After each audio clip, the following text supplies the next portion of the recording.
Phones की बात तो मैं हमेशा ही करता हूँ, बट आप लोग में से कुछ लोगों को लैपटॉप भी तो चाहिए होगा ना। So this is the walker laptop, जो कि इंडिया में मिलने वाला सबसे सस्ता लैपटॉप है। Amazon और फ्लिपकार्ट पे इसकी प्राइस अराउंड 12,000 है एंड ये 10 से 12 के बीच फ्लक्चुएट करता रहता है। बट सब बोलते हैं कि सस्ती चीजें अच्छी नहीं होती है। इस वीडियो को एंड तक देखना, सब पता चल जाएगा। शुरू करें। अब जितनी इसकी प्राइस है ना, मेरे एक्सपेक्टेशंस भी उतने ही हैं। मतलब पूरा लैपटॉप प्लास्टिक बिल्ड का है, चाहे ऊपर का पैनल देखो या फिर नीचे का। इवन ओपन करने के बाद भी ये सब कुछ जो आप देख रहे हो ना, सब प्लास्टिक ही है। 12,000 में मेटल बिल्ड चाहते हो क्या? तुम्हें शर्म है कुछ? अब मेरे पास सिल्वर कलर है, बट इसके साथ साथ ये लैपटॉप ग्रे और गोल्डन कलर में भी आता है। अराउंड 1.3 kg का वेट है, बट इसका डिजाइन मुझे अच्छा ही लगा। वो चूवी लैपटॉप था ना, उससे तो अच्छा ही है। अंगूठा लगवा लो। बाहर सेंटर में वॉकर का लोगो। इवन लैपटॉप ओपन करोगे तो डिस्प्ले के नीचे भी सेम वही लोगो है एंड टच पैड के नीचे ना मैकबुक की तरह कटआउट दिया हुआ है। भाई वॉकर 12,000 कीमत है तुम्हारी, इतने में मैकबुक रिपेयर भी नहीं होता। गजब बेइज्जती है। एंड मुझे ये समझ में नहीं आ रहा कि लैपटॉप सिल्वर कलर का है तो टच पैड ब्लैक क्यों है? क्योंकि मैंने जितने भी लैपटॉप्स रिव्यू किए हैं ना, सबके टच पैड सेम उसके कलर के ही होते हैं। हालांकि जेस्चर्स वगैरह सब मस्त काम करते हैं, चाहे 2 फिंगर वाले यूज करो या फिर 3 फिंगर वाले, कोई दिक्कत नहीं होने वाली। मैं इसको पिछले 3-4 दिन से यूज कर रहा हूँ। और क्योंकि ये 14 इंच का लैपटॉप है तो नंपैड वाला कीबोर्ड भूल जाओ और नंबर्स लिखने के लिए इन ऊपर वाली कीज का ही सहारा लेना पड़ेगा। और कीबोर्ड के ऊपर कुछ लाइट इंडिकेटर्स भी मिलते हैं, like power on off, caps lock and surprisingly 2 mic indicators भी दिए हुए हैं। मतलब माइक्रोफोन्स भी 2 ही होंगे 12,000 के लैपटॉप में। क्वालिटी कैसी है वो तो बताऊंगा ही, लेकिन उससे पहले पोर्ट्स एंड बटन्स की बात कर लेते हैं, क्योंकि सारे नेसेसरी पोर्ट्स दिए हुए हैं। पहले तो लेफ्ट साइड USB 3.0 का भी एक पोर्ट है, उसके साथ साथ चार्जिंग पोर्ट और मिनी HDMI भी दिया हुआ है। अगर इसके डिस्प्ले से खुश नहीं है तो फिर मॉनिटर से कनेक्ट कर लेना, लेकिन उसके लिए भी तो 10,000 का मॉनिटर लेना पड़ेगा। उससे अच्छा 20,000 लगा के कोई अच्छा लैपटॉप ही ले लो। चीटिंग करता है तू। राइट की साइड एक USB पोर्ट भी है, बट दैट इज 2.0 और उसके साथ साथ 3.5 mm का ऑडियो जैक भी दिया गया है, ताकि आप अपने प्यारे हेडफोन्स, ईयरफोन्स, IEMs इस पे आराम से इस्तेमाल कर सकते हो। चलो सस्ते फोन्स में तो बंद हो गया है, एटलीस्ट लैपटॉप्स में तो है,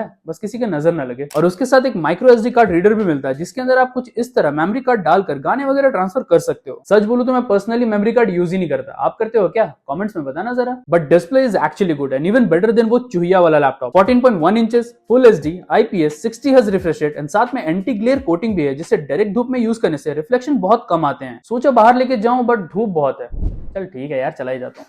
तो ये पार्ट हमने आउटडोर्स में शूट किया है एंड टू बी ऑनेस्ट भाई सब कुछ दिखता है। ऑब्वियसली रूम के अंदर जितना क्लियर नहीं दिखता, बट थोड़ा बहुत काम करने के लिए काफी है। अब 12,000 रुपए में 2,000 निट्स तो मिलेगा नहीं, है ना। डिस्प्ले क्वालिटी की बात करो तो भाई आंख बंद करके दिस इज बेटर देन वो चूहिया वाला लैपटॉप। मतलब स्पेक्स वाइज वो चूही वाला लैपटॉप भी सिमिलर ही है, बट इसकी ट्यूनिंग बेटर लगी मुझे। अब तो तू बड़ा हो गया ना भाई। YouTube पे मैक्स टू मैक्स 4K का ऑप्शन मिलेगा, बट चला आप 1080p ही पाओगे, क्योंकि 1440 पे स्विच करने पे थोड़ा सा लैग होना शुरू हो जाता है और 4K पे तो रुक रुक के ही चलेगा। इस बजट के फोन्स नहीं चला पा रहे तो लैपटॉप से क्या ही उम्मीद करो। स्टीरियो स्पीकर्स दिए हुए हैं, बट साउंड वेरी नॉर्मल और बेस तो है ही नहीं। मतलब कॉल्स वगैरह अटेंड करने के लिए और मीटिंग्स ज्वाइन करने तक के लिए ठीक है, बट अगर ये सोच रहे हो कि इस पे गाने लगा के डांस करूंगा, मेरे भाई भ्रम में हो तुम। ओवरऑल बोलूं तो considering the price, multimedia department is good, specially display में कोई कॉम्प्रोमाइज नहीं है, क्योंकि वो कॉम्प्रोमाइज आपको परफॉर्मेंस में करना पड़ता है। तो इस लैपटॉप में इंटेल Celeron N4020 प्रोसेसर मिलता है एंड यही सेम प्रोसेसर चूवी वाले लैपटॉप में भी था and we know the performance. But Chuwi वाले लैपटॉप में 8GB रैम था, इसमें बस 4GB है। और ये LPDDR4 रैम है तो परफॉर्मेंस वैसे ही मिलेगी। इनफैक्ट स्टोरेज भी सिर्फ 128GB दिया हुआ है एंड कहीं पे भी ये मेंशन नहीं है कि कौन सा वाला है। और आपको तो पता ही है कि बिना डिटेल के मैं वीडियो बनाता ही नहीं। तो मैंने डिवाइस मैनेजर से SSD का नाम कॉपी किया और गूगल पे पेस्ट करते ही उसने बता दिया कि दिस इज सस्ता SATA SSD, जिसकी स्पीड NVMe वाले से बहुत कम होती है। सच बोलो तो मुझे पहले से ही पता था, क्योंकि इवन 20,000 वाले लैपटॉप्स में भी यही मिलता है। ये स्पेशल थोड़ी ना है। हाँ ये चीज अच्छी है कि पीछे 2 स्क्रू ओपन करके आप इजिली स्टोरेज अपग्रेड कर सकते हो, बट रैम को इसके मदरबोर्ड से जिंदगी भर के लिए चिपका दिया गया है। तो वहां अपग्रेड करना उतना ही मुश्किल है जितना मेरे चैनल पे 1 मिलियन सब्सक्राइबर्स होना। पता नहीं कब होंगे। नॉर्मल यूजर्स के लिए कोई इशू नहीं होने वाला। वीडियोस देखो, मूवीज एंजॉय करो, छोटे मोटे काम कर लो। और जिन लोगों को ये जानना है कि इसके अंदर माइक्रोसॉफ्ट एक्सेल चलेगा या नहीं, तो भाई चलेगा, बट ज्यादा उम्मीद मत रखना। मतलब नॉर्मल कैलकुलेशन और फॉर्मूला वगैरह यूज कर सकते हो, कोई दिक्कत नहीं है। बट अगर बड़े बड़े टेबल्स एंड चार्ट्स वगैरह को एक साथ यूज कर रहे हो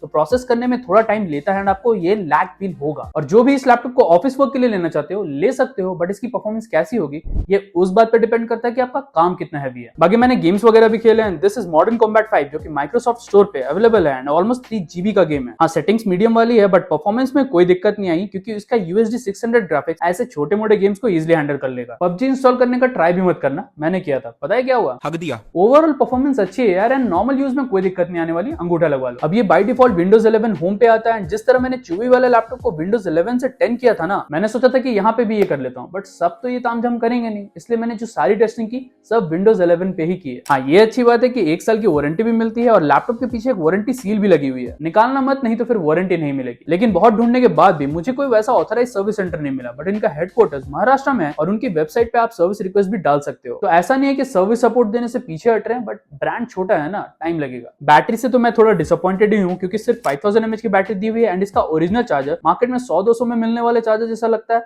एंड सिर्फ 24 वॉट्स का है, जो कि अराउंड 2-2.5 घंटे लगा देता है इसको 0 से 100 चार्ज करने में। बैकअप तो ये लोग बोलते हैं 7 घंटे का मिलेगा, मुझे तो नहीं मिला। मतलब मैंने इसको एकदम मिक्स तरीके से यूज किया, गेम्स खेले, टाइपिंग की, वीडियोस देखे, कॉल्स वगैरह अटेंड किए and max to max 3.5 hours में इसकी बत्ती गुल हो गई थी। थोड़ा बहुत डिफरेंस तो मैं भी समझता हूँ वॉकर, बट इतना गलत कैसे हो सकता है भाई। 2 मेगापिक्सल का एचडी कैमरा है, but quality is around 480p and मैंने आप लोगों के लिए एक वीडियो भी रिकॉर्ड की है, सुनोगे? तो ये वीडियो रिकॉर्ड हो रही है वॉकर लैपटॉप के फ्रंट कैमरा से, क्योंकि एक ही कैमरा है और कुछ इस तरह की क्वालिटी आती है।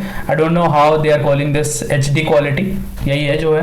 बट हाँ, चूवी वाले लैपटॉप से थोड़ी सी बेटर है, क्योंकि इसका जो कवरेज है ना वो मुझे ज्यादा बेटर लगा। तो आप क्लासेस वगैरह अटेंड कर सकते हो आराम से, कोई दिक्कत नहीं है। एंड 2 माइक्रोफोन बोला है एंड क्वालिटी आपके सामने है कि किस तरह की माइक्रोफोन क्वालिटी है।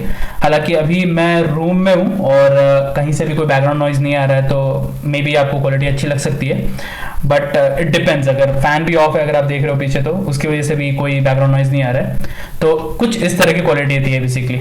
कनेक्टिविटी की बात करूं तो this has a single band wifi, मतलब सिर्फ 2.4 गीगाहर्ट्ज वाले वाईफाई के साथ ही कनेक्ट हो सकता है, 5 गीगाहर्ट्ज वाले से नहीं। हालांकि स्पीड्स वगैरह अच्छे ही आ रहे हैं, बट 5 गीगाहर्ट्ज वाले की स्पीड इससे 4-5 गुना ज्यादा ही होती है। और इसके अंदर ब्लूटूथ 4.0 मिलता है, 2009 में लॉन्च हुआ था। क्यों भाई नया वाला नहीं मिला? अब जैसा कि मैंने बताया था कि इसकी प्राइस 10 से 12,000 के बीच में फ्लक्चुएट करते रहती है, तो उस प्राइस के अकॉर्डिंग मुझे कुछ चीजें बहुत अच्छी लगी, बट कुछ चीजें खराब भी है, या फिर बोलो सस्ते में देने के लिए कॉस्ट कटिंग की। अच्छी बात यह है कि इस प्राइस पे ऐसे स्पेक्स के साथ कोई लैपटॉप है ही नहीं। मतलब अगर आपको 10-12,000 के आसपास कोई लैपटॉप लेना है तो फिर इसको छोड़कर कोई ऑप्शन है नहीं। जो लोग बजट इंक्रीज कर सकते हैं, आई वुड डेफिनेटली रिकमेंड कि 20-22 हजार लगा के अच्छा रेस्पेक्टेड लैपटॉप परचेज करो। बट जिनका बजट और लैपटॉप में काम दोनों ही कम है, उठा सकते हो यार, सही चलता है। बाकी कोई भी डाउट या कंफ्यूजन है तो फिर कमेंट क्यों नहीं करते? करो तो सही भाई लोग, संभाल लेना अगर मैं रिप्लाई नहीं दे पाऊं तो। नहीं तो पर्सनली इंस्टाग्राम पे डीएम भी कर सकते हो, पैसे थोड़ी ना लगते हैं। लेकिन उससे पहले लेफ्ट वाली वीडियो जरूर देखना अगर चूवी वाले लैपटॉप को देखना चाहते हो तो। नहीं तो राइट वाली वीडियो से आपको पता चलेगा कि सस्ते में विंडोज लैपटॉप लेना चाहिए या फिर क्रोमबुक। और मैं मिलता हूं आपसे अगली वीडियो में, तब तक के लिए हस्ता ला